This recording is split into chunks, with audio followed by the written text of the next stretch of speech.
शिव के पुत्र विश्वकर्मा ने।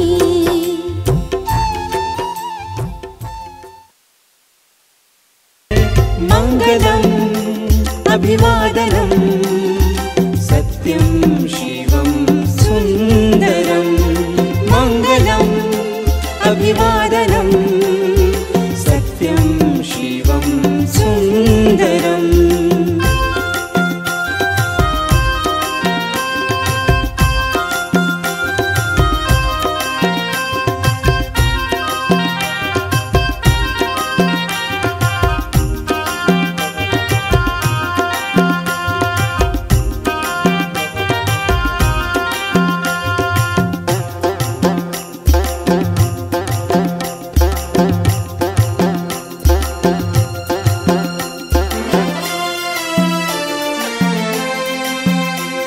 परम पिता के संकल्प से विश्वकर्मा है।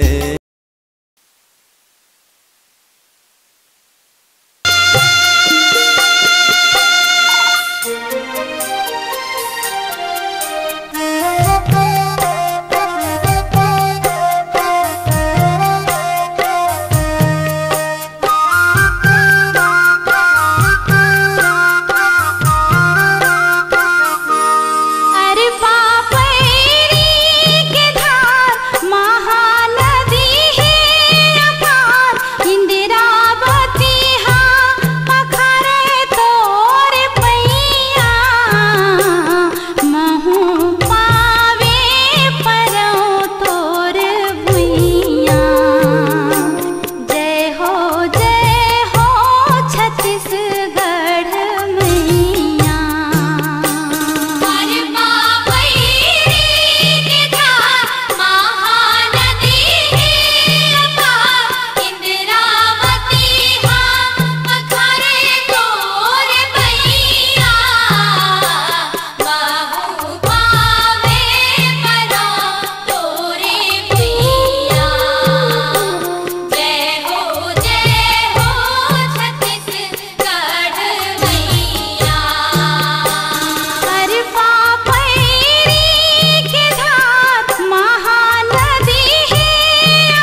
आध्यात्मिक ज्ञान।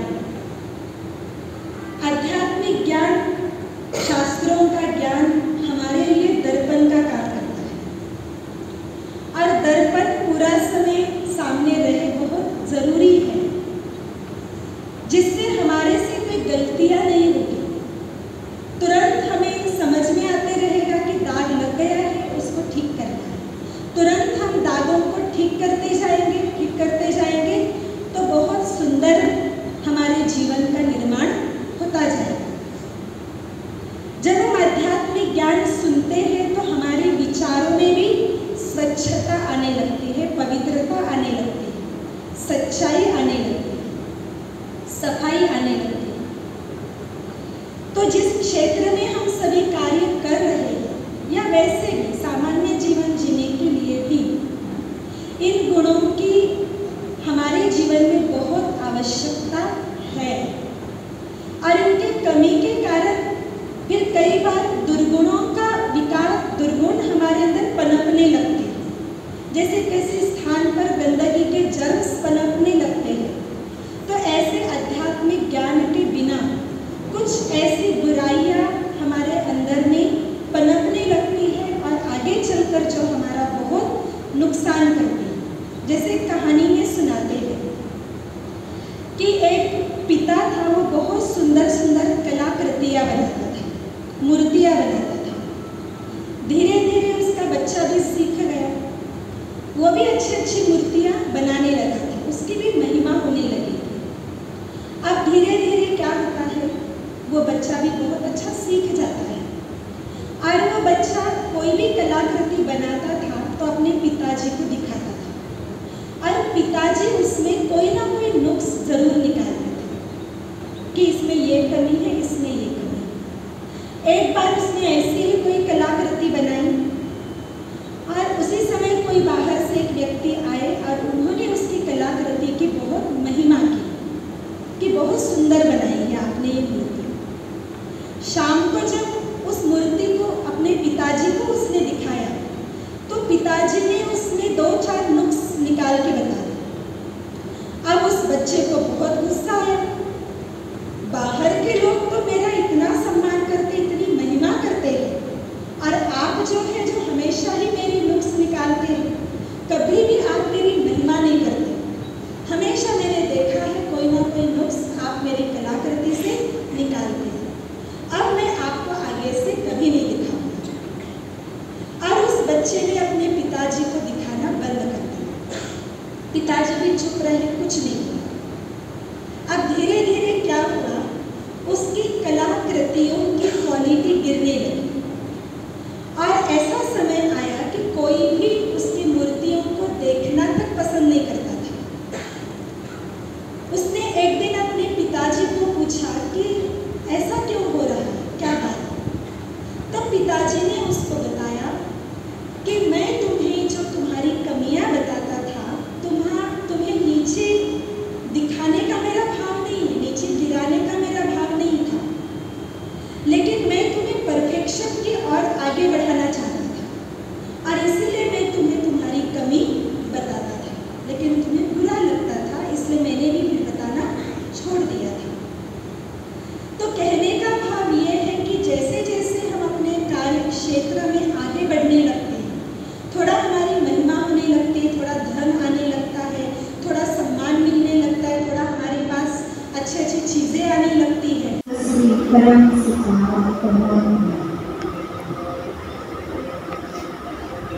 जो सूर्य के समान शक्ति पुंज है, उनसे दिव्य आशा की किरणें मेरे पास आकर मेरे मस्तक से स्पर्श कर रही है। ये स्पर्श इतना सुखद है, इतना शक्तिशाली है, जो मेरे मस्तक के मध्य में जहां हम तिलक लगाते हैं, एक दिव्य सितारा चमकने लगा है। उस परम सितारे से जो किरणें मुझे मिल रही हैं,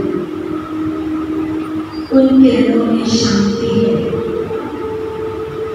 जो मेरे मन को शांत कर रही है और मेरे अंदर की अशांति को दूर कर रही है।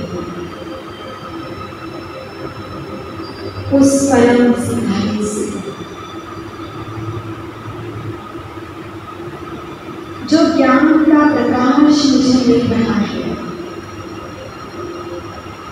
मेरे अंदर के अज्ञान अंधेरे को दूर कर रहा है।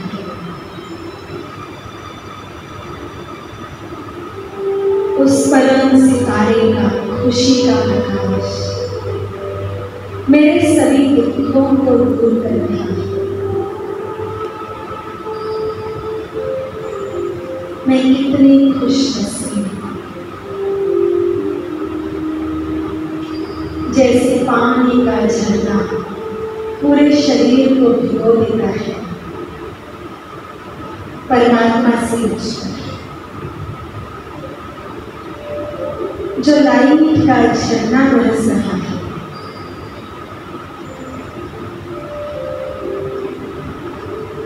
मेरे पूरे शरीर में समा रहा है।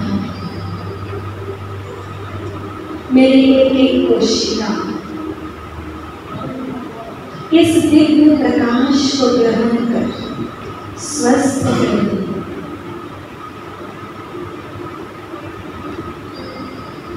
खुशनुमा हो रही है।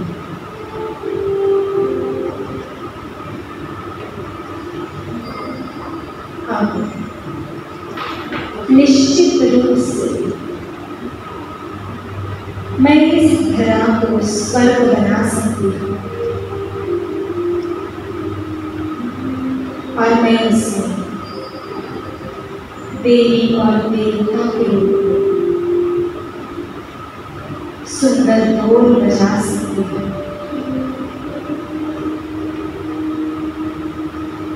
धीरे धीरे आंखें खोली। ओम शांति।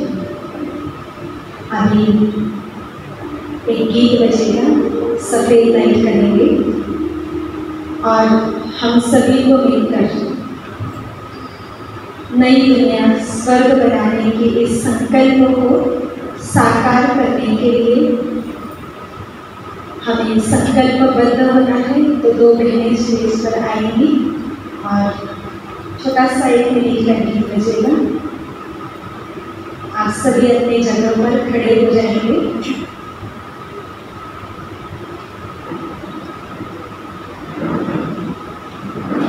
और बहनें जैसे एक्शन करेगी, आप सभी थोड़ा सा वैसा एक्शन करेंगे।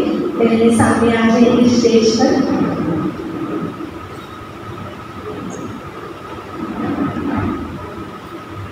और जो गीत बजेगा आप सभी सुनेंगे, गुनगुना भी सकते हैं और ऐसा अनुभव भी है।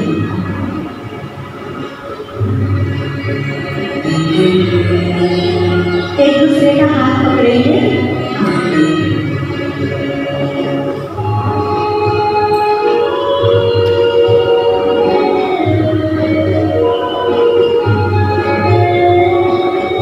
भाई बहनों का भी वीडियो बनाएंगे स्टेज पर।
राजीव धवन का, जो हम सभी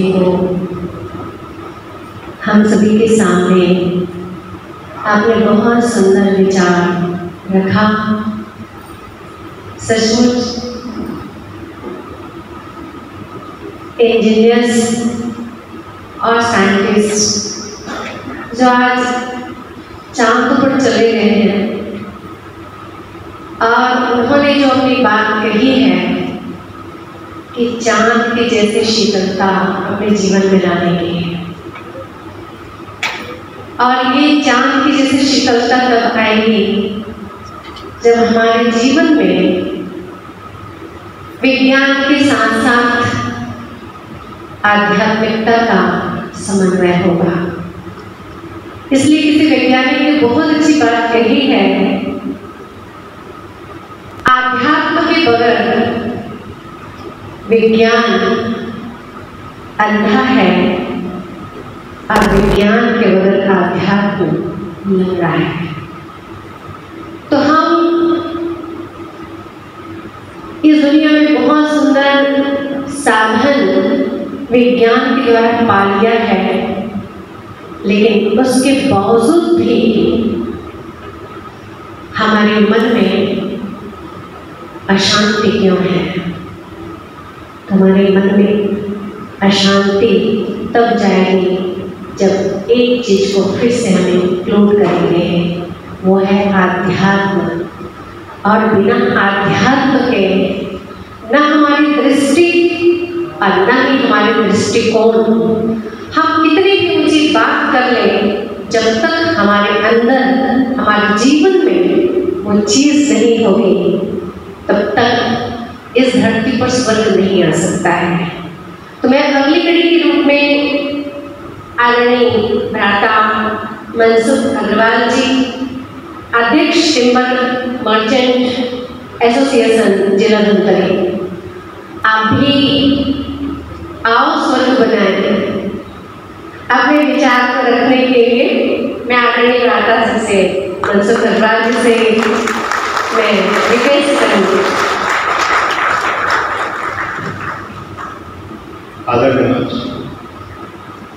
मैं सभी बहनों को प्रणाम करता हूँ, नमस्कार करता हूँ। सामने विराजमान सभी सदस्यों का सम्मान करता हूँ। आज के इंजीनियर डे दिवस, इंजीनियर को जो आपके सपनों को साकार करते हैं वो ही इंजीनियर है। मैं सबको उस पर्व के ऊपर में आज दिन पे सबको बधाई देता हूँ और परम पिता विश्वकर्मा धर्म में नमन करता हूँ, जिन्होंने अपने सृष्टि का निर्माण किया। आओ स्वर्ग की ओर चले।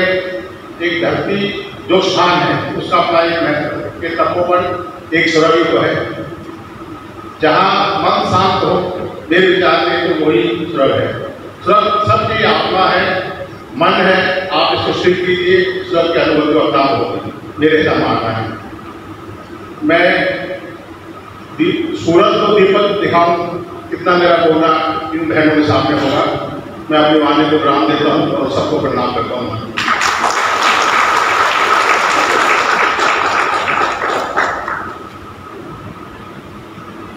बहुत बहुत धन्यवाद आदरणीय भ्राता श्री अग्रवाल जी का। आपकी 2 लाइन के ही शब्द ने हम सबको परिभाषित कर दिया है कि अगर रियल में मन में शांति है तो शांति के द्वारा बहुत सुंदर उपज, बहुत सुंदर रचनाएं हमारे अंदर जगती जाएगी और हमारे मन में जो स्वर्ग की परिकल्पना कर रहे हैं वो बिल्कुल निखरती जाएगी। मैं अगली कड़ी के रूप में बुलाना चाहूँगी माइक पर माननीय भ्राता श्री MP गोयल जी, अध्यक्ष राइस मिल एसोसिएशन जिला धमतरी।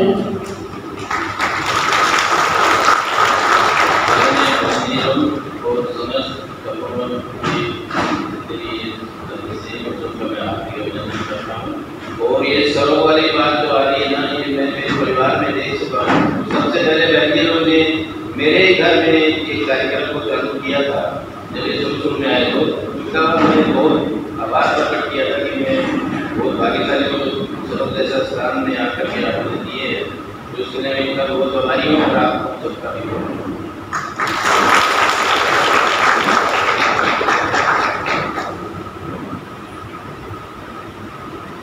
ओम शांति। गोयल जी का बहुत बहुत धन्यवाद। मैं गोयल जी से और रिक्वेस्ट करना चाहूँगी, जैसा कि आपने कहा कि शुरुआत में ये ज्ञान का बीज आपके घर से डला, अब मैं फिर से चाहूँगी कि आपकी आत्मा से ये ज्ञान का बीज और ऊपर उठे।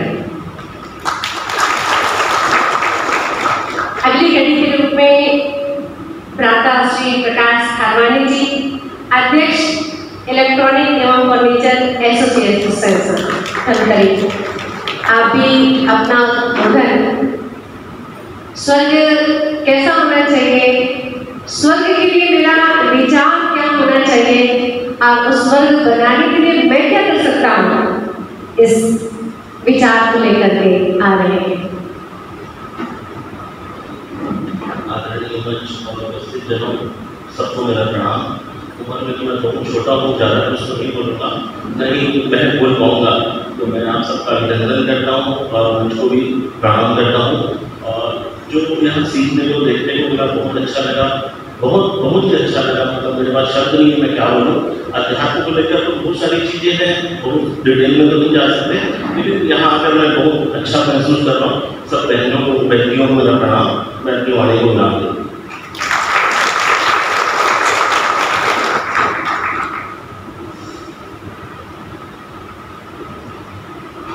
बहुत बहुत धन्यवाद घरवाली भाई सबका।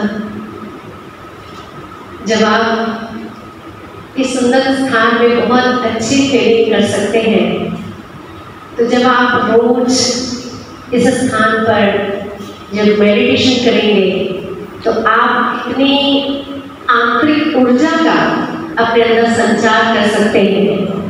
ये हमारे 7 डेज के कोर्स में बताया जाता है और आपसे भी मैं रिक्वेस्ट करना चाहूँगी कि इस आध्यात्म को अपने जीवन में लाकर और ऊर्जावान बन जाए। यही मेरी आपसे रिक्वेस्ट है।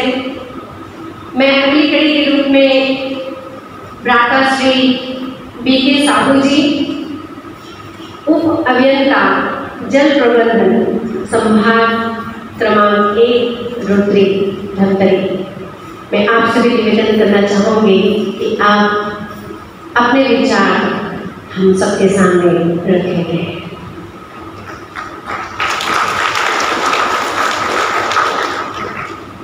आज के इस कार्यक्रम में मंच पर विराजमान ब्रह्मा कुमारी बहनें, मंचस्थ आदरणीय अतिथिगण, यहाँ पधारे हुए समस्त अभियंतागण एवं निर्माण कार्यों एवं अन्य गतिविधियों के माध्यम से देश के विकास में सहभागिता देने वाले समस्त अतिथिगण, आप सभी को सर्वप्रथम मैं अभियंता दिवस की हार्दिक बधाई देना चाहता हूँ। साथ ही कल विश्वकर्मा जयंती भी है। विश्वकर्मा जयंती की भी बहुत बहुत आप सभी को शुभकामनाएं। भगवान विश्वकर्मा को हम आदि शिल्पी, देवशिल्पी के रूप में जानते हैं। ठीक उसी तरह हमारे भारत के इंजीनियरिंग के पिता डॉक्टर एम विश्वेश्वरैया, वे देश के महान इंजीनियर थे। उन्हें भारत रत्न की उपाधि प्रदान की गई थी। तो उनसे संबंधित मैं छोटा सा संस्मरण आप सबके सामने रखना चाहता हूँ। अंग्रेजों के शासनकाल की यह घटना है। बम्बई में अपने गंतव्य की ओर जा रही थी और ज़्यादातर यात्री उसमें अंग्रेज बैठे थे। एक डिब्बे में साधारण सा दिखने वाला यात्री धोती कुर्ता पहने हुए था, सांवला रंग था, मझोला कर था, वो बैठे हुए था, वो चुपचाप था। बाकी सब यात्री आपस में बातों में मशगूल थे। और उन्हें चुपचाप देखकर उनको निपट के हाथी गंवार समझकर बाकी यात्री उनकी खिल्ली उड़ा रहे थे। तो सहसा वो यात्री जो साधारण सा देखने वाला था उठा और ट्रेन की जंजीर खींची। तूफान की गति से चल रही बम्बई में थोड़ी दूर जाकर रुक गई। बाकी यात्री तो उन्हें निपट देहाती गंवार मूर्ख जाहिर पता नहीं क्या क्या कहने लगे। इस बीच ट्रेन का गार्ड वहां पहुंच गया और पहुंचने के बाद पूछा कि जंजीर किसने खींची। तो उस यात्री ने कहा कि जंजीर मैंने खींची है। तब गार्ड ने पुनः प्रश्न किया, आपने जंजीर क्यों खींची है? तो उस यात्री ने उत्तर दिया, यहाँ से कुछ फरलांग की दूरी पर ट्रेन की पटरियां उखड़ी हुई है और खतरे की आशंका को देखते हुए मैंने ट्रेन रोकने के लिए जंजीर खींची।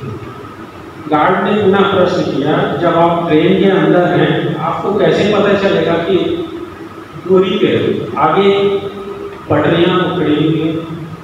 तो उन्होंने जो उत्तर दिया कि ट्रेन की स्वाभाविक गति में अंतर आ गया था। ट्रेन की स्वाभाविक गति में अंतर आ गया था और इससे प्रतिध्वनित होने वाली गति से मुझे खतरे का एहसास हुआ, इसलिए मैंने ट्रेन रोक दी ताकि दुर्घटना से बचा जा सके।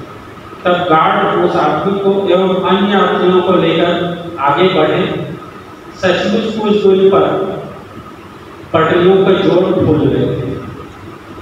अब ये देख के सबको आश्चर्य हुआ कि ये ट्रेन में बैठे थे और उनको पता चल गया। तो गार्ड ने पुनः पूछा उनसे, आपका परिचय क्या है? तब उन्होंने कहा कि मैं एक इंजीनियर हूँ और मेरा नाम डॉक्टर एम विश्वेश्वरैया है। उस समय तक वो बहुत प्रसिद्ध हो चुके थे। अंग्रेज लोग के उनके नाम से जानते थे लेकिन पहचानते नहीं थे। सबने उनसे माफी मांगी। उन्होंने बड़े विनम्रता से उत्तर दिया, आप लोगों ने क्या कहा ये मुझे बिल्कुल भी याद नहीं। इस घटना का सार ये है कि हमको किसी के बाह्य स्वरूप से, उसकी वेशभूषा से उसका मूल्यांकन नहीं करना चाहिए। ज्ञान से ही योग्यता आती है, इसलिए बाह्य आवरण से यदि हम आकलन करते हैं किसी का तो गलत हो सकता है। तो आज भौतिक प्रगति तो बहुत हो रही है और भौतिक प्रगति के साथ साथ आध्यात्मिक प्रगति अत्यंत आवश्यक है। दोनों साथ रहेंगे तभी सही मायनों में प्रगति कह रही है। आज से लगभग 600 साल पहले, अंग्रेजों से पहले, हमारे देश को सोने की चिड़िया कहा जाता था, जहाँ दूध की नदियाँ बहती है, ऐसा सुनते हैं। अब वो सही था। उस समय पूरे विश्व में भारत का योगदान जीडीपी के मामले में 35 से 40% था, जो अंग्रेजों के जाने के बाद 1% रह गया। तो उन्होंने हमारी आध्यात्मिकता को चोट पहुंचाई और दूसरे जो हमलावर थे उन लोगों ने भी भारत की आध्यात्मिकता को नष्ट की। तो आज पुनः हम सब भौतिकता के साथ साथ आध्यात्मिकता की ओर अवश्य चलें और यही सही मायनों में विकास के लिए आवश्यक है। इन्हीं शब्दों के साथ मैं अपनी वाणी समाप्त करता हूँ।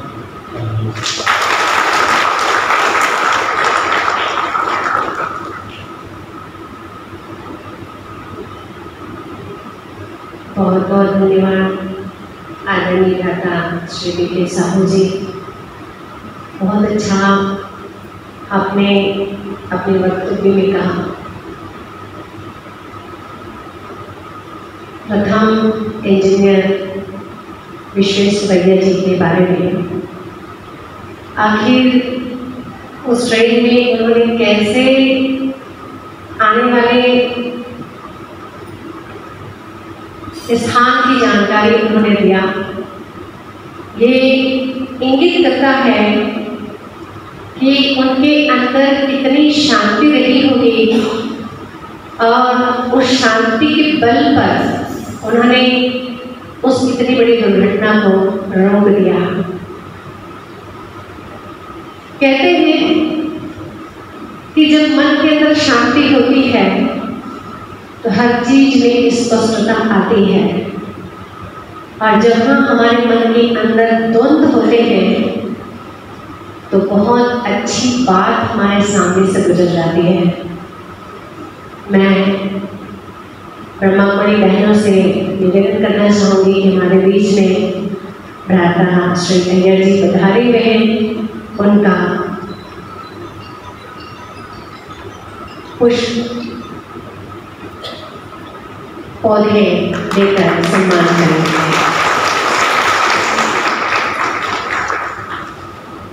मैं आदरणीय भ्राता श्री अय्यर जी से भी निवेदन करना चाहूँगी कि 2 शब्द हमारे सामने हमारे बीच में रखेंगे।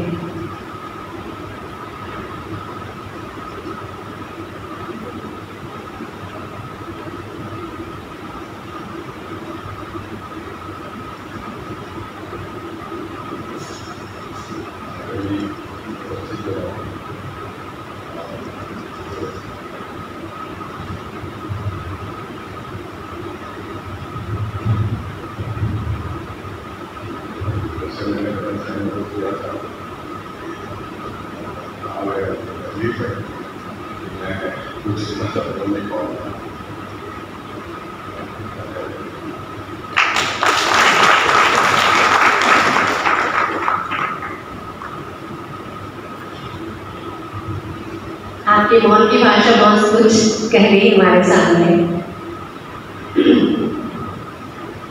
अगली घड़ी के रूप में मैं आमंत्रित करने जा रही हूँ, जिसका हम सबको बहुत देर से सुनने के लिए इंतजार है हमारा मन। आदरणीय हमारी राजरानी ब्रह्मा कुमारी सरिता बहन जी, जो किसी परिचय के मोहताज नहीं है। आप विगत 40 वर्षों से ब्रह्मा कुमारी में अपना जीवन, ईश्वरीय जीवन समर्पित करके आपने भारत के कई स्थानों पर आपने सेवाएं प्रदान किया है और आप सरल से बहुत नम्र हैं, सरल हैं। जैसा नाम वैसा आपका गुण भी है, सरलता का गुण ही है। आपके लिए मैं विशेष छोटी सी बात कहना चाहूँगी। साधना की मूर्त हो आप, साधना की मूर्त हो आप, नदी की तरह बहते हो आप, नदी की तरह बहते हो आप। निरंतर परमात्मा पद पर आगे चलते रहना, निरंतर परमात्मा पद पर आगे चलते रहना, यही आपका है काम, यही आपका है काम। तो हम सभी सुनेंगे आदरणीय सरिता।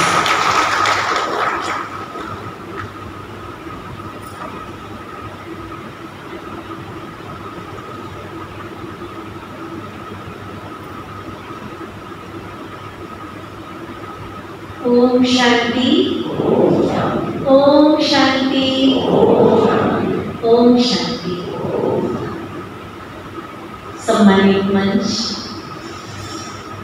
परम श्रद्धेय आदरणीय भ्राता मनसुख अग्रवाल जी, आदरणीय भ्राता एम.के. गोयल जी,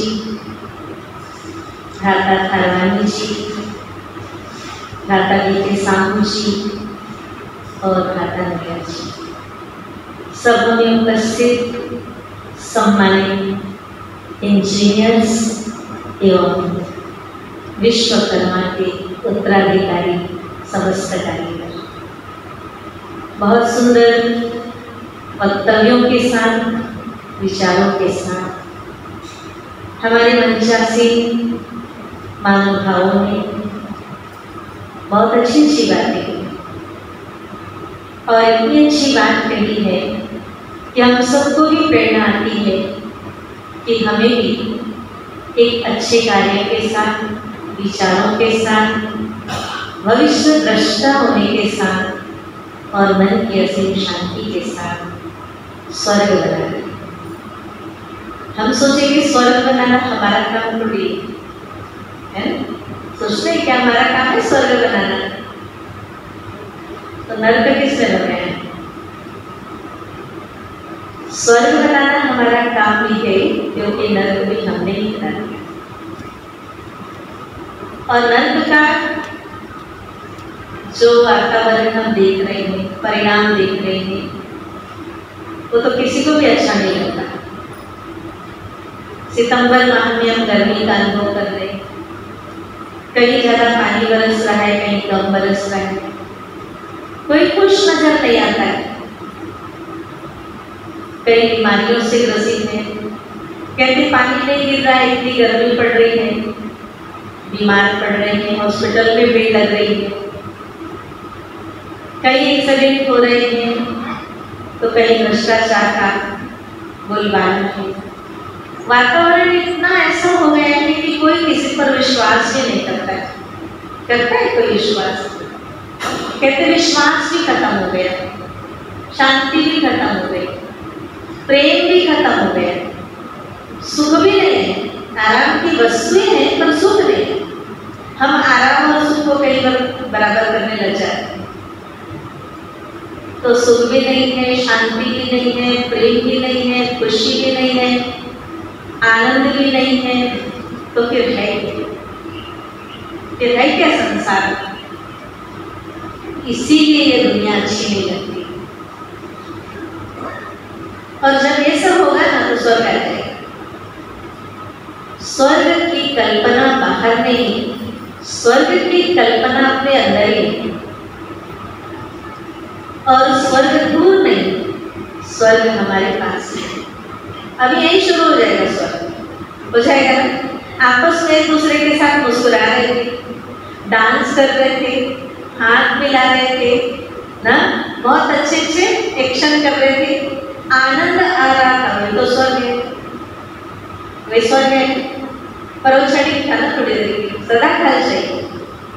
हम क्षणिक आनंद के लिए जी रहे हैं और उसके पीछे हम बहुत सारे दुख के परिणाम को भोग रहे हैं और कहते हैं जीवन है। क्या ये जीवन है? जहाँ हर समय हम भयभीत हैं, चाहे तन को लेकर, चाहे धन को लेकर, चाहे संबंधों को लेकर, चाहे प्रकृति को लेकर। और हर व्यक्ति कहता पता नहीं आने वाला कल कैसा होगा। आज तो ये हाल है, कल कैसा होगा। पर एक कल की भी बात करते हैं कि कल एक बहुत अच्छा भी था, बहुत प्यारा था, धन कम था, मकान छोटे थे, लेकिन अब आपस में चर्चा का विषय है मकान छोटे थे परंतु दिल बड़ा होता क्या है? आप सब अनुभव करते? मकान छोटे होते थे, दिल बड़ा होता था। आज मकान बड़े हो गए और आप ही लोग बोल रहे हैं, नहीं बोल रहे। सबको पता है मकान बड़े हो गए और दिल छोटा हो गया। स्वर्ग है क्या? है स्वर्ग? ये स्वर्ग नहीं है। तो फिर स्वर्ग की बात कब करते हैं हम? करते तो जरूर है। कोई मर गया तो क्या बोलते हैं? क्या बोलते हैं? कोई शरीर छोड़ दिया क्या बोलते हैं? उसके नाम क्या लिखते हैं? तो कहाँ था वो जिंदा था? तो मर गया तो स्वर्ग गया, जिंदा था तो कहाँ था? आंसर आंसर बोलो बोलो। मर गया तो स्वर्ग गया, जिंदा था तो कहाँ था? अभी बोल रहे हैं ना। हम जो कह रहे हैं, हम जो सोच रहे हैं और हम जो बोल रहे हैं, क्या उसमें परफेक्शन है? कोई परफेक्ट नहीं हो रहा है। जो भी कार्य कर रहा है उससे असंतुष्ट है, चाहे व्यक्ति से चाहे वस्तु से। आज वो चीज अच्छी दिखती है, थोड़े दिन के बाद डाउन। कहते हैं खरीदा था तो बहुत अच्छी थी, 4 दिन बाद देखो इसकी पॉलिश उतर गई, ये बिगड़ना शुरू हो गई। ये व्यक्ति बड़ा अच्छा था 4 दिन पहले, इसके अंदर भी लालच आ गया, इसके अंदर भी धोखाधड़ी आ गई। ना तो व्यक्ति की गारंटी है ना वस्तु की गारंटी है, तो दुनिया की क्या गारंटी होगी? थोड़ा सोचने की बात। पर जी तो रहे हैं ना, जी तो रहे और जीना भी पड़ेगा। परंतु आज इंजीनियर्स डे और विश्वकर्मा जयंती के दिन पूर्व हमने बीच का मार्ग चुना है ना, क्योंकि हमें दोनों को बुलाना है। क्योंकि दोनों वर्ग का कार्य ही है मनुष्य को सुविधाएं देना, है ना, सुविधा देना। दोनों का काम सुविधा देना है ताकि मानव का जीवन सुखी हो जाए, उसकी आवश्यकता पूरी हो जाए और हम नए नए विकास बढ़ लें, ताकि जैसे हमने दूरियां तो बहुत पहले होती थी, लेकिन आज हमने विमान के द्वारा, ट्रेनों के द्वारा, सुपरफास्ट गाड़ियों के द्वारा, कारों के द्वारा हमने दूरियां तो कम कर ली, परंतु मन की दूरी, बोलिए मन की दूरी बढ़ा ली ना। मन की दूरियां बढ़ गई, स्थान की दूरियां कम हो गई। आज हम 2 घंटे में कहाँ पहुंच जाएंगे, दिल्ली पहुंच जाएंगे, बॉम्बे पहुंच जाएंगे, लेकिन हम अपने पड़ोस में अपने भाई के घर पहुंचने में देरी लगाते तो उससे जाऊं कि नहीं। हमारा अपना जीवन क्या हो गया, हमने अपने ही स्थान को, अपने ही घर को हमने क्या बना दिया। हमने इतने कमरे बना दिए कि सब अलग अलग कमरों में रहते, बहुत अच्छी बात है, ठीक है, लेकिन एक स्थान पर बैठकर भोजन भी हम नहीं कर पा रहे हैं। प्रेम है, प्रेम है। हम धन बहुत कमा रहे हैं, बहुत कमा रहे हैं, परंतु अच्छी सी नींद भी तो हम नहीं लेते हैं। अब बहुत धन कमा रहे हैं, पहले की तुलना में हम सबके पास धन बहुत आ गया, साधन आ गए, सुविधाएं आ गई, लेकिन जो मजा संगठन में था, जो ज्ञान था, वो आज नहीं। पहले नाना नानी के घर जाते थे ना, बड़ा याद आता था कब छुट्टी लगेगी और जाएंगे, क्यों, सब साथ में रहेंगे और 8 दिन के 1 महीना रहते, 1 महीना। अभी तो हर व्यक्ति पूछता है आपके रिटर्न टिकट कब की है, क्या पूछा जाता है, आपकी रिटर्न टिकट कब की है। क्या कहा, धन होते हुए भी हम उसको 4 दिन अपने घर में नहीं रख सकते, तो फिर स्वर्ग है क्या। प्रकृति ही हमें कहते दुख दे रही है, मानव के संस्कार दुख दे रहे हैं, तो फिर स्वर्ग कैसे बनेगा। हमें तो घर घर को स्वर्ग बनाना है, बन सकता है जब मानव के मूल्य 100% हो जाएंगे ना हर एक के अंदर, ये स्वर्ग आ जाएगा। लेकिन मूल्य ही नहीं रहे, इसीलिए मानव के जीवन में विकार है, विकार आए और इन विकारों ने आपस में लड़ाना शुरू कर दिया। जितना ही हम कहते काम, क्रोध, लोभ, मोह, अहंकार, विकार आया ना, ईर्ष्या, द्वेष, तेरा मेरा, हम अपनों को आगे बढ़ते नहीं देख पाते। हमारे मन में शुभ भावना, सद्भावना नहीं रही, और जहां भावना ही ठीक नहीं होगी वहां स्वर्ग आगे नहीं सकता। आप सबको खुशखबरी सुनाते हुए मुझे बहुत हर्ष होता है कि जो ब्रह्मा कुमारी ईश्वरी विश्वविद्यालय है, इसका नाम ही है स्वर्ग बनाना, स्वर्णिम भारत लाना, ये ब्रह्मा कुमारी का। अब ब्रह्मा कुमारी यही सिखा रही है कि आपके जीवन में जो अवगुण आ गए, उन अवगुणों को खत्म कर दो, गुण आपके अंदर है। जब बहन जी सुना रही थी ना कहानी, हर व्यक्ति कारीगर है, हर व्यक्ति के अंदर एक सुंदर मूर्ति है, बस उसके ऊपर ये विकारों की लेयर चढ़ गई। इन विकारों की लेयर को हटा दो, आप सब दिव्य देवता बैठेगा, सबके अंदर दिव्य गुण है, सबको प्रेम अच्छा लगता है, खुशी अच्छी लगती है, स्वच्छता अच्छी लगती है, शांति सबको अच्छी लगती है, नहीं सबको शांति, अशांति किसी को अच्छी लगती है, किसी को भी नहीं लगती। छोटा सा बच्चा है ना, उसको भी अच्छी नहीं लगती। आप ज्यादा उसको टोकना शुरू कर देंगे ना तो कहेंगे आप मेरे को ज्यादा नहीं बोलो, मैं इरिटेट होता हूँ, बोलता है। तो आज हम जहां वास्तव में जा रहे हैं उसके लायक हमें बनना है। तो कहते हैं अपने मरे बिना स्वर्ग नहीं दिखता, ये हमारे भारतीय संस्कृति में बोलते हैं ना, अपने मरे बिना स्वर्ग नहीं दिखेगा। तो सच बात है, अपने मरे बिना स्वर्ग कैसे दिखेगा? जब तक हम खुद नहीं ग्रहण करेंगे गुणों को, तब तक हमें स्वर्ग बहुत दूर दिखेगा। और जिस दिन हमने इस आध्यात्म को अपने जीवन में धारण कर लिया तो लगेगा स्वर्ग बहुत निकट है, और वो हमारे मन से शुरू होता है। अभी अभी हमने क्रोध कर लिया तो क्या हो गया? नरक आ गया। और अभी हम बहुत प्यार से रहेंगे, बहुत अच्छे से रहेंगे, एक दूसरे के साथ बहुत मिलजुल के रहेंगे, एक दूसरे के साथ अच्छी बातचीत करते हुए सहयोग देते हुए रहेंगे, स्वर्ग। परंतु हर व्यक्ति अगर इन गुणों को धारण कर ले, हर व्यक्ति की जिम्मेवारी है मुझे गुणों को धारण करना है तो स्वर्ग अच्छा। स्वर्ग में क्या होता है? प्रकृति बहुत अच्छी होती है। जो प्रकृति आज अनबैलेंस है वहां बैलेंस में चलती है, समय पर चलती है। समय पर बरसात पड़ती है, बाढ़ नहीं आती। समय पर बरसात होगी, बाढ़ नहीं आएगी। प्रकृति को नुकसान नहीं देगी, अनाज को नुकसान नहीं देगी फसल को। वहां पर किसी भी प्रकार की रासायनिक खाद, पेस्टिसाइड, कीटनाशक दवाई होगी? नहीं होगी। वहां पर नेचुरल खाद होगी, नैसर्गिक खाद होगी, सेंद्रीय खाद होगी। वहां पर किसी प्रकार की बीमारी नहीं।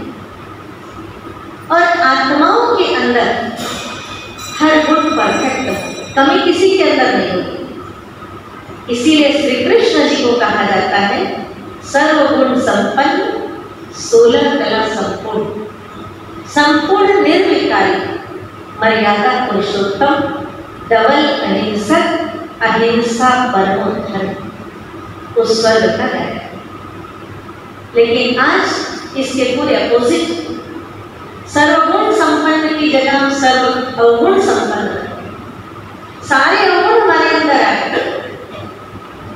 जितना ज्यादा हो सके उतना ज्यादा हमने अवगुणों को धारण कर लिया। उम्मीद हम दूसरों से करते हैं, लेकिन सबसे पहले प्रयास खुद का। दूसरों से केवल उम्मीद नहीं रखना। संपूर्ण निर्विकारी होते देवी देवता, आज हम संपूर्ण विकारी होते। खान पान, रहन सहन, न जाने हमने अपना हर चीज बिगाड़ लिया। क्या हमारे भारत की संस्कृति थी? ये भारत की संस्कृति तो नहीं थी ना। हमारी संस्कृति, हमारे संस्कार और हमारा संसार, ये 3 चीजें हैं। लेकिन आज हमने अपने संसार का रूप बिगाड़ लिया। हम ही अपने पूर्वजों की बात करते हैं। आप सोचिए, भारत की आदि संस्कृति कितनी महान थी। सतो प्रधान की मानव ही तो थे, लेकिन वो देव कहलाते। और देव का अर्थ होता है देने वाले। देव का अर्थ होता है देने वाले, वो देवता कहलाते थे। चाहे सूर्य चांद भी है, उन्हें भी हम देवता कहते हैं। हम उनकी पूजा करते हैं, क्योंकि वो दे रहे हैं। और मानव आज का देवता नहीं, देने की भावना नहीं, लेकिन उसके अंदर केवल लेने की भावना रही। वो समय था जहां कहा जाता था मेरा सो तेरा और तेरा भी तेरा। तेरा तो है तेरा, लेकिन मेरा भी तेरा। लेकिन द्वापर युग आया, मेरा सो मेरा और तेरा सो तेरा। माता भी ठीक थे कि मेरा सो मेरा, तेरा सो तेरा, ठीक है, बराबर ही कहे। लेकिन आज की स्थिति में हम यहाँ आ गए, मेरा तो मेरा और तेरा भी है या नहीं बोलेंगे। आज हम यही चाहते हैं कि मुझे सब मिल जाए, एक प्रकार मेरा तो नहीं, किसी और का भी मिल जाए। दूसरे को दुख देकर, दूसरे का छीन कर, दूसरों के साथ विश्वासघात करके क्या हम सुखी रह सकते हैं? हमारे पास सब कुछ होते भी हम सुखी नहीं है।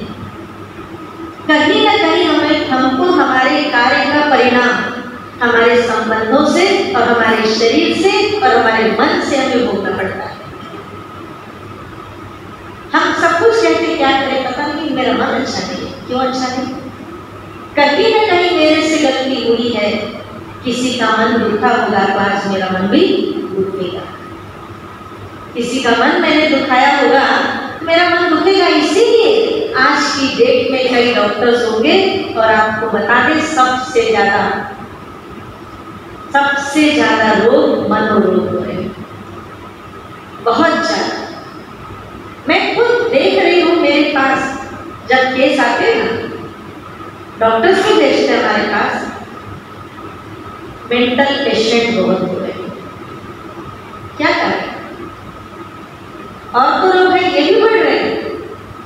मन शांत नहीं है, मन डिस्टर्ब है, कहीं न कहीं हमने किसी के मन को दुखा है। हमने किसी को अगर धोखा देकर के धन लाया, वो धन मुझे सुख देगा, दे सकता है।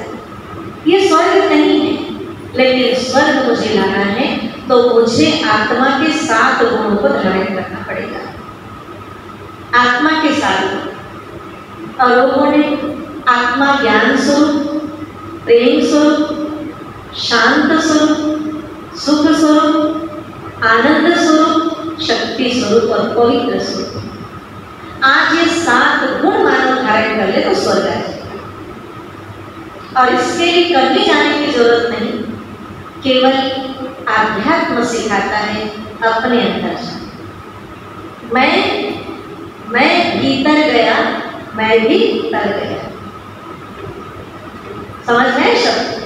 मैं भीतर गया, मैं भी तर गया। बस मुझे अंदर है। हम सब क्यों बाहर ढूंढ रहे? बाहर सब कुछ बाहर ढूंढ। हम कहते बाहर खुशी मिलेगी, बाहर शांति मिलेगी, बाहर कुछ नहीं जब तक आप अंदर नहीं जाएंगे। हम घर में बहुत अच्छा सोफा सेट लाते, बहुत बढ़िया लगता, एकदम नरक वाला, महंगा वाला, लग्जरियस लाते हैं, लेकिन वो मुझे सुख देता है? थोड़े दिन के बाद हम जैसे थे वैसे ही हैं, क्योंकि वो सोफा आराम के लिए आया था। आराम और सुख में अंतर, आराम और सुख में अंतर। वो आराम के लिए लाया था, वो आराम अभी देगा, शरीर को आराम देगा, परंतु आप कुर्सी में बैठे और मैं सोफे में बैठी हूँ तो मेरे को ज्यादा सुख और आपको सुख कम है, ऐसा होता है? होता है क्या? कुर्सी में बैठे तो सुखी नहीं, मैं सोफे में बैठी हूँ तो सुखी नहीं। आराम में अंतर आ सकता है, लेकिन सुख एक अलग चीज है जो मन की खुशी, मन को सुख। उसके लिए मुझे अपने व्यवहार को, अपने विचार को, अपने कर्म को अच्छा बनाना पड़ेगा और उसका एक ही उद्देश्य हो कि मेरे कारण आपको सुख मिले, दुख न। क्योंकि सुख चाहिए तो मुझे सुख देना पड़ेगा। ये नियम ही है, जो देंगे वो हमको मिलेगा। तो आप सब सुख देने का काम करते हैं, देते। आप एक बहुत अच्छा मकान बनाते हैं, आर्किटेक्ट होते हैं, बहुत अच्छी रोड बनाते हैं, ये सब आराम की चीजें हैं। लेकिन अध्यात्म में सिखाता है कि आप मन, वचन, कर्म से सुख भी देना शुरू करें। तो हमारे सभी वर्ग के भाई बहन यहाँ बैठे हैं, इंजीनियर भी बैठे हैं, कोई राजमिस्त्री भी है, कोई प्लम्बर है, कोई कारपेंटर है, कोई मूर्तिकार भी होंगे, है, क्योंकि हमने आज सबको बुलाया है। हमें पता है कि आज 15 तारीख को इंजीनियर डे होता है, तो हमारे इंजीनियर बिजी रहते हैं, और 17 तारीख विश्वकर्मा जयंती रहते हैं, तो जो जितने भी कलाकार हैं, कारीगर, वो बिजी रहते हैं। तो हमने दोनों के बीच का आज का दिन दिया ताकि आप सब आए। और आज मुझे खुशी इस बात की है कि 4 साल में जब से कोरोना शुरू हुआ था तब से हमारा स्थान बंद पड़ा था, लेकिन आज आप लोगों ने शुरुआत की है, इसलिए और वो भी आप सब इंजीनियर्स भी हैं और उद्योग वाले हमारे भाई बहन भी हैं, भाई भी हैं, इसमें बहुत सारे कारीगर भी हैं। क्योंकि इस मकान को बनाने के लिए सबकी जरूरत पड़ती है, तो स्वर्ग बनाने के लिए भी सबकी जरूरत पड़ती है। तो आप सब स्वर्ग बनाने वाले हैं और आप अपने अपने कार्य से उसके अंदर ईमानदारी के साथ, उसके अंदर बहुत अच्छी स्वच्छता के साथ, बहुत उसको परफेक्ट बनाने के साथ आप जैसे कार्य करेंगे, मैं समझती हूँ आपके गुणों में भी परिवर्तन आएगा। क्योंकि जब अच्छा कार्य करते हैं तो दूसरे को पता चले में खुद को सुकून जरूर मिलता, खुद को सुकून जरूर मिलता कि मैंने एक अच्छा कार्य किया, ईमानदारी से किया, उसको मैंने बहुत सच्चाई के साथ किया है, तो खुद को खुशी मिलती है। और खुशी बाहर नहीं, हम सब के पास है। खुशी हमें बाहर ढूंढने की जरूरत नहीं, जो भी कार्य करें खुश होकर के करें। हम क्या कहते हैं, मैं खुशी के लिए कर रहा हूँ, ऐसे कहते हैं मैं खुशी के लिए कर रहा हूँ, लेकिन नहीं, जो कार्य आपको मिला खुश होकर के करिए, आपके पास खुशी रहेगी। आप खुशी को सदा बांटते रहिए, क्योंकि खुशी एक ऐसी चीज है जिसको बांटने से बढ़ती है और नहीं बांटने से कम हो जाती है। इसलिए खुशी सबके साथ मिलकर होती है। तो मैं आप सभी का दिल से सम्मान करती हूँ और आने वाली स्वर्णिम दुनिया में चलने का आपको निमंत्रण भी देती हूँ कि आप कम से कम 7 डेज कोर्स करेंगे तो आपको अनुभव होगा कि आने वाली दुनिया सतो प्रधान होगी, बहुत स्वच्छ होगी, पवित्रता होगी, जहाँ किसी प्रकार का रोग शोक नहीं होगा। क्योंकि राम राज्य के लिए कहा ही जाता है कि दैहिक दैहिक भौतिकता का राम राज्य कहाँ हो रहा है। न देह बीमार है, न देही मन आत्मा की। या आत्मा का लेसन है, क्योंकि आत्मा ही सृष्टि पर पाठ बजाने आई थी तो सतयुग था, और जन्म मरण के चक्कर में आते आते ये दुनिया आज पूरी नर्क बन गई, कलयुग बन गया, काली बुद्धि हो गई, काले कर्म हो गए, ये सारा कलयुग आ गया। इसे हम ही बदलेंगे और कोई नहीं बदलेगा। हम और आप मिलकर इस कलयुग को बदलकर सतयुग अवश्य लाएंगे। तो भाइयों बहनों, हम स्वर्ग बनाएंगे ना। हम सबका एक ही उंगली लगेगी ना। गोवर्धन पर्वत कैसे उठा था? श्री कृष्ण जी ने कैसे गोवर्धन पर्वत उठाया था? क्या वो नहीं उठा सकते थे? वो तो अकेले उठा सकते, तो अकेले उठा लेते। लेकिन उन्होंने कहा नहीं, सारे ग्वाल बाल क्या करो, अपनी अपनी उंगली लगा दो। किसी ने लाठी लगाई, किसी ने उंगली लगाई, किसी ने और लगाया, और गोवर्धन पर्वत उठ गया। हम सब मिलकर छोटे छोटे कार्यों के साथ, ईमानदारी के साथ, सुख देने के साथ, प्रेम के साथ, खुशी के साथ, सद्भावना शुभ भावना के साथ अपने अपने कार्य को करेंगे और हर व्यक्ति से मुस्कुराते हुए बात करेंगे तो सचमुच लगेगा देवी देवताओं के चेहरे मुस्कुराते हैं। हमारा भी चेहरा मुस्कुराने लग जाए तो हम सब देवत्व को अपने अंदर लाएंगे और दुनिया को हम सब स्वर्ग बना देंगे। हमारी प्रकृति बहुत अच्छी हो जाएगी, क्योंकि हम जो योग करते हैं ना, उससे प्रकृति को वाइब्रेशन मिलते हैं, पशु पंछी को वाइब्रेशन मिलते हैं, तो सब कुछ बदल जाएगा। मानव बदल जाए, सब कुछ बदल जाएगा। इसलिए हम सब मिलकर स्वर्ग बनाएंगे और आप सबका सहयोग लेकर चलेंगे, क्योंकि अकेले कुछ भी नहीं कर सकते। हम सब साथ हैं और साथ चलेंगे। स्वयं परमात्मा आकर हम सबको ये सिखला रहे हैं कि आप मेरे बच्चे आओ, मैं आपको मनुष्य से देवता बना सकता हूँ, नरक को स्वर्ग बनाता हूँ, कलयुग को सतयुग बनाता हूँ। मेरे अंदर एक पावर है। तो परम पिता परमात्मा शिव जो सृष्टि के बीज है, ज्योति स्वरूप है, वही परम पिता शिव बाबा आकर इस सृष्टि को स्वर्ग बना रहे हैं। और हम सब बच्चों को आमंत्रित कर रहे हैं कि आओ, आप सब ऐसी कलयुगी दुनिया से निकलो और ऐसी सतयुगी दुनिया में चलो, जहाँ पर शेर बकरी एक घाट पर पानी पीते, जहाँ दूध घी की नदियाँ बहती हैं। ऐसी सुंदर दुनिया में हम सबको चलना है, जहाँ हर बालक कृष्ण कन्हैया और हर बाला राधा होगी, और वही श्री लक्ष्मी नारायण की दुनिया आएगी। हम सब मिलकर दास करेंगे, वहाँ कोई और काम नहीं रहेगा। इतनी हमारी धरती धन धान्य से भरपूर होगी कि जहाँ 2500 साल तक सृष्टि का आधा कल, ये 5000 साल का चक्र है, इसमें 2500 साल तक सुख शांति संपत्ति समृद्धि पवित्रता हर चीज से हम भरपूर होंगे। हर एक को अपने लिए महल होंगे, सोने के महल होंगे। विश्वकर्मा जी हम सबके लिए बना देंगे, क्योंकि उनका काम ही। और विश्वकर्मा के सारे उत्तराधिकारी वहाँ पहुँचेंगे और बहुत सुंदर आर्किटेक्ट का काम हमारे इंजीनियर भाई करेंगे। वहाँ की सड़कें बहुत अच्छी होगी, वहाँ लाइट इतनी अच्छी होगी कि ऐसे ओपनली लाइट नहीं दिखेगी। इतनी अंडरग्राउंड हर चीज होगी कि यहाँ की कल्पना से बेहतर वो कल्पना होगी। और यही इंजीनियर जाएंगे, और कौन जाएगा बनाएगा? हमारे संस्कार तो नहीं इंजीनियर, जिनके संस्कार है वो भी यहाँ आएंगे, अपने अपने संस्कारों को हम लेकर जाएंगे तो दुनिया बहुत सुंदर बनेगी और झटपट बनेगी। विश्वकर्मा एक रात में खड़ा कर सकते हैं, कर सकते थे। खांडव को उन्होंने इंद्रप्रस्थ बना दिया, तो क्या कलयुग को स्वर्ग नहीं बना सकेंगे? तो आप सब भाई बहन मिलकर बनाएंगे, जितने कारीगर हैं इंजीनियर सब हाथ खड़ा करे बनाएंगे, हाथ खड़ा करे थोड़ा, आप सब मिलकर बनाएंगे, सब लोग बनाएंगे। अब हमारी जो बहनें ये क्या इंजीनियर नहीं, इनके जैसा इंजीनियर कौन होगा? आप जरा खाना बना के देखो, इनका नाम तो देखिए, उनकी कोई नाम पट्टी नहीं होती, और बिना नाम के भी देखो इतना बढ़िया व्यंजन बनाती, कितने घर को मैनेज करती, ये सब इंजीनियर है। सबके अंदर एक कला है, सबके अंदर गुण है। भगवान ने हर आत्मा को एक गुण दे करके भेजा है, क्योंकि हम उसके बच्चे हैं, उसके बच्चे गुणवान न हो ऐसा हो नहीं सकता।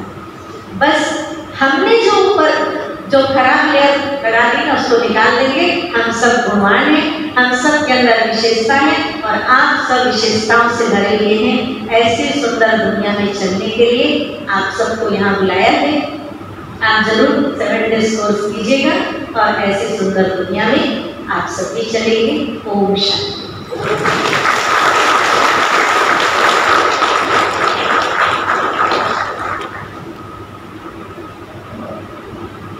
बहुत बहुत धन्यवाद आदरणीय संत जी का। हम सभी लोगों ने जितनी भी बातें सुनी हैं और सुन करके महसूस भी किया होगा कि परमात्मा ने कितनी बैलेंस की दुनिया बनाई है, और वो बैलेंस यदि हम नहीं रख पाते हैं तो सचमुच अनबैलेंस ही कहा जाएगा। सभी कारीगर भाई सब लोग बैठे हुए हैं, मंच पर भी इंजीनियर्स बैठे हुए हैं। जिस प्रकार से कोई भवन निर्माण करने का होता है तो चारों ही पिलर जो होते हैं वो समान होते हैं, ऐसे ही भगवान अपने बच्चों को, क्योंकि विश्वकर्मा का जो बच्चा होगा वो कैसे होगा? विश्वकर्मा ही होगा, मास्टर विश्वकर्मा होगा। ये बात अलग है कि आज की डेट में कोई इंजीनियर होता है तो बच्चा डॉक्टर बन जाता है ना, लेकिन बनाना तो वही चाहता है। ऐसे ही भगवान हम सबका पिता है, और जब हम सभी कहते हैं हम भगवान के बच्चे हैं तो थोड़ा सा चिंतन करने का प्रश्न है, कहाँ वो भगवान और कहाँ मैं। तो जैसे कि अभी आप सभी लोगों ने सुना, सद्गुण और अवगुण, हमने सद्गुण को हटा दिया तो अवगुण ने डेरा डाल दिया, और हम यदि सद्गुण को अपने अंदर ला देंगे तो अवगुण को लाने के भगाने की जरूरत नहीं पड़ेगी। वो अवगुण अपने आप क्या हो जाए, अपने आप भाग जाए। रात होती है ना, तो रात जब होती है सुबह का उजाला होता है, सूरज आता है, तो रात को भगाने की आवश्यकता नहीं होती है। ऐसे ही हम सबको बस अप्लाई करना है सद्गुण को। ये सद्गुण आएगा आध्यात्मिकता के द्वारा, आध्यात्मिकता के द्वारा। जब कोई चीज़ हम सुनते हैं, जो चीज़ अंदर जाती है, आज अंदर जाती है, वो अंदर से वो चीज़ कोई नई चीज़ बन करके निकलती है। तो सिर्फ जैसे कि बहन जी ने कहा है 7 डेज का कोर्स, तो सभी भाई बहनों से रिक्वेस्ट करूँगी वो 7 डेज का कोर्स जरूर करेंगे। अगली कड़ी में मंच पर विराजमान हमारे बीच में महान भाव बैठे हैं, और आज सिर्फ इंजीनियर से ही बात नहीं कहूँगी, विश्वकर्मा के सभी बच्चे हैं, चाहे वो इंजीनियर्स हो, चाहे वो कोई भी कारीगर है, हम सभी विश्वकर्मा के बच्चे हैं। जिससे मैं कहना चाहूँगी कुछ पंक्ति, वक्त के साथ परिवेश बदला, बदल गए विचार।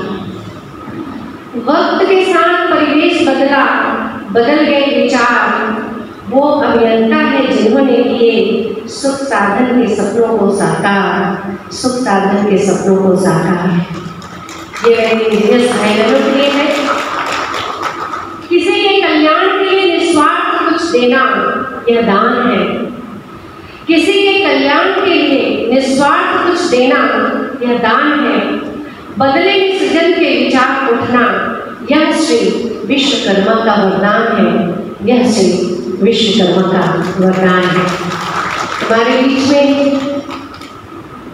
हमारे महानुभाव बैठे हैं और हमारे बीच में सुंदर सी नन्ही सी बच्ची मीठी, बहुत सुंदर मीठा नृत्य लेकर के आ रही है।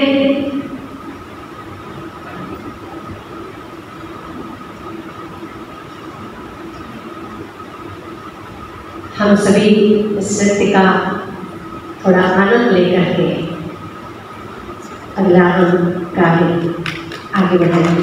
कार्यक्रम को बढ़ाएंगे।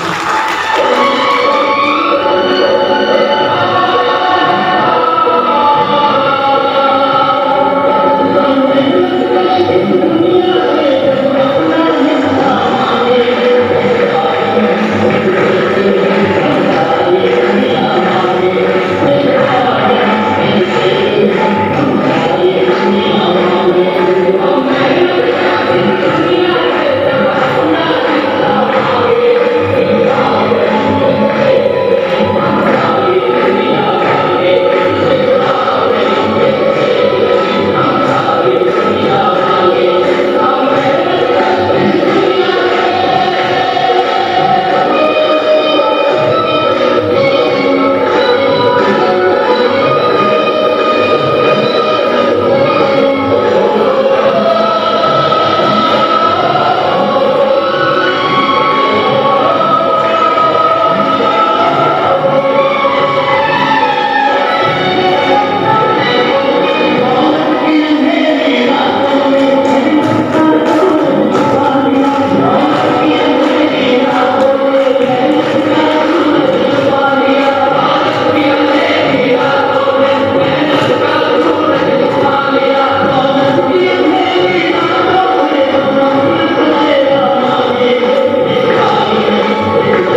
की बच्ची का अगली कड़ी के रूप में आज बहुत सुंदर दिवस है, सम्मान का, अभिनंदन का। और हमारे बीच में जो महानुभाव बैठे हैं और हम सभी लोगों ने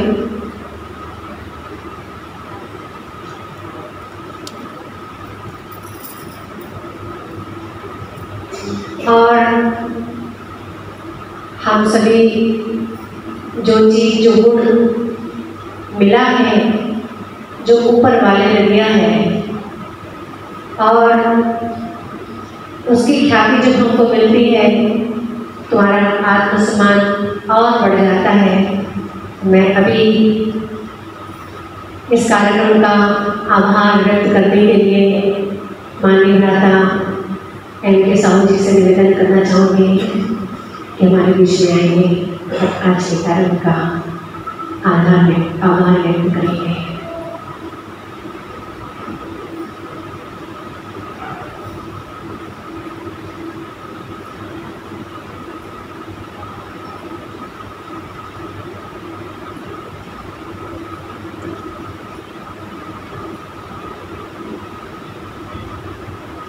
ओम शांति, ओम शांति, ओम शांति। बड़ी खुशी की बात है कि आज हम सब अभियंता दिवस एवं विश्वकर्मा दिवस मनाने के लिए हम लोग उपस्थित हुए हैं। ये हम लोग का परम सौभाग्य है। सबसे बड़ा इंजीनियर तो परमपिता परमात्मा शिव है, जिन्होंने इस सृष्टि की रचना किया है। उन्होंने संकल्प से सृष्टि की रचना किया है और सबसे बड़ा अभियंता है और हम सब उनके सहायक हैं। हम सब बड़े सौभाग्यशाली हैं कि हम सब भगवान के घर आए हैं। भगवान के घर आना बहुत ही सौभाग्य की बात होती है और भगवान के घर वही आते हैं जिसको भगवान स्वयं याद करते हैं। हम सब उस लिस्ट में हैं जिनको भगवान स्वयं याद करते हैं।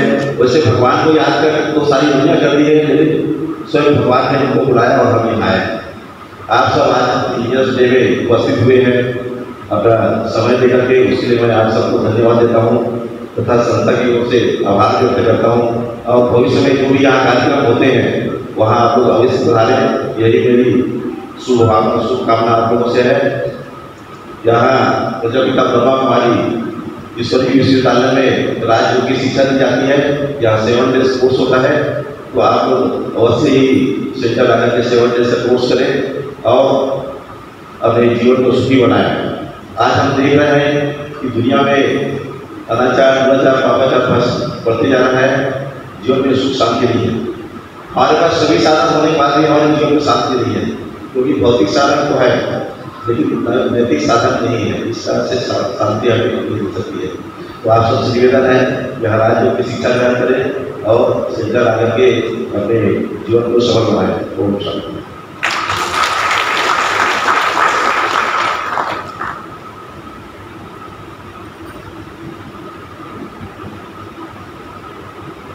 बहुत बहुत धन्यवाद भ्राता महेश भाई का।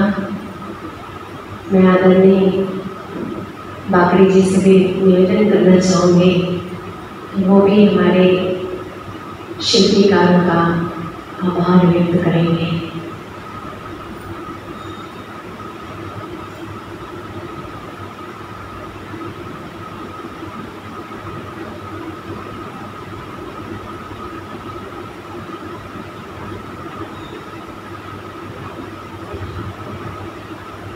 ओम शांति, ओम शांति। आज अभियंता दिवस एवं विश्वकर्मा दिवस के अवसर पर मंच पर उपस्थित हमारे सम्माननीय अतिथिगण, आदरणीय बहन जी एवं कार्यक्रम में उपस्थित सभी भाइयों एवं बहनों, आज इस अभियंता दिवस के उपलक्ष्य में हमारा निमंत्रण स्वीकार कर आप यहाँ पर अमूल्य समय दिए, इसके लिए मैं बहुत बहुत आभार करता हूँ। और इस संस्था के बारे में भी सब बहन जी ने बताया और भाई जी ने भी बताया। तो आप 7 दिन का कोर्स कर अपने जीवन को सफल बनाएं, इसी मेरा भी शुभकामना है। और आप हम लोग के साथ भी आप लोग भी अपना जीवन को सफल बनाने के लिए आप यहाँ आए। धन्यवाद। ओम शांति।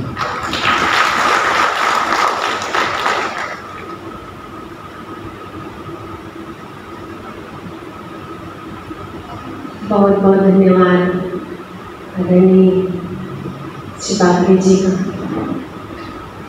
मैं कार्यक्रम को गति प्रदान करते हुए मंच पर विराजमान जो महानुभाव बैठे हैं, जो हम सभी ने संकल्प किया है कि हम इस धरती पर स्वर्ग लाएंगे, तो स्वयं भगवान के घर से उनका सम्मान हो रहा है और हम सभी इस सम्मान के साथ और आगे बढ़ेंगे। तो मंच पर विराजमान है आदरणीय बहन जी से मैं निवेदन करना चाहूँगी कि हमारे अतिथियों का श्रीफल देकर सम्मान करेंगे, स्मृति चिन्ह देकर।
विराजमान होने का कष्ट करेंगे।